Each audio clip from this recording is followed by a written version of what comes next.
Selamat pagi, saudara-saudaraku yang dikasihi dan diberkati oleh Tuhan. Hidup yang kita jalani ini tidak otomatis, tetapi hidup ini ada dalam tangan Tuhan, dan Tuhan yang telah mengatur hidup kita. Bersyukur dan berharaplah kepada Tuhan. Saudara-saudara, saudara pernah mengalami sakit hati? Saudara pernah merasakan sakit hati? Tahukah saudara bahwa sakit hati itu bisa jauh lebih berbahaya daripada sakit kita secara fisik? Kita bisa sakit hati karena kita kecewa kepada seseorang, karena kita merasa ditolak, ketika mungkin kita merasa direndahkan, ketika orang menghina kita, ketika orang mempermalukan kita, atau ada tindakan orang yang telah melukai atau menyakiti hati kita. Hati kita rasanya sakit oleh karena itu.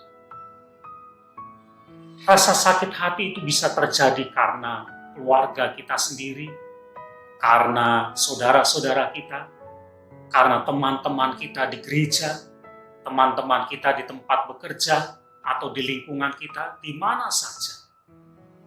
Dan saudara, ini berbahaya sekali sakit hati itu. Karena kita bisa menyimpan sebuah dendam itu bertahun-tahun. Bahkan sering kali terjadi bahwa sakit hati itu melahirkan sebuah tindakan yang begitu jahat. Ada banyak orang berubah menjadi orang yang jahat karena ada sakit hati yang ia rasakan. Nah, karena itu saudara, sebetulnya kita tidak boleh menyimpan sakit hati itu dalam hidup kita. Kalau ada sakit, tentu saja dia harus disembuhkan supaya dia tidak merusak kehidupan kita. Bagaimana caranya supaya kita bisa melepaskan sakit hati itu? Saudara, ada saran yang luar biasa sebetulnya, yaitu ketika kita mengalami sakit hati, berdoalah kepada Tuhan.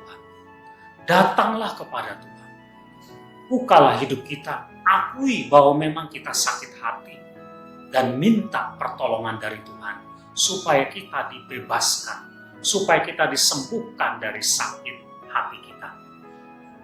Saudara, firman Tuhan yang tertulis di dalam Mazmur 43 ayat yang kelima mengatakan demikian. Mengapa engkau tertekan, hai jiwaku? Dan mengapa engkau gelisah di dalam diriku? Berharaplah kepada Allah, sebab aku bersyukur lagi kepadanya, penolongku dan Allahku. Mazmur ini ditulis oleh Daud. Dia telah mengalami pengalaman hidup yang tidak mengenakan, karena Saul bermaksud untuk membunuh dia. Bisa saja muncul rasa sakit hati karena perlakuan tidak adil yang ia terima. Tetapi dia dengan jujur mengatakan, mengapa engkau tertekan, hai jiwaku?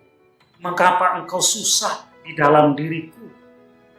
Berharaplah kepada Tuhan. Datanglah kepada Tuhan. Tuhan pasti akan menjadi penolong dan dia akan membebaskan kita dari sakit hati. Jadi saudara, kalau sekarang ini kita menyimpan sakit hati itu dalam hidup kita, maka berdoalah, datanglah pada Tuhan. Jujur dan akuilah bahwa kita mengalami sakit hati itu. Dan mintalah pertolongan dari Tuhan supaya kita disembuhkan. Agar kita sembuh dan sakit hati itu tidak akan melukai kita, tidak akan melahirkan tindakan-tindakan yang jahat sebagai balas dendam kita kepada orang yang telah membuat kita sakit hati. Berdoalah, mintalah pertolongan Tuhan, supaya kita dibebaskan dari sakit hati. Amin.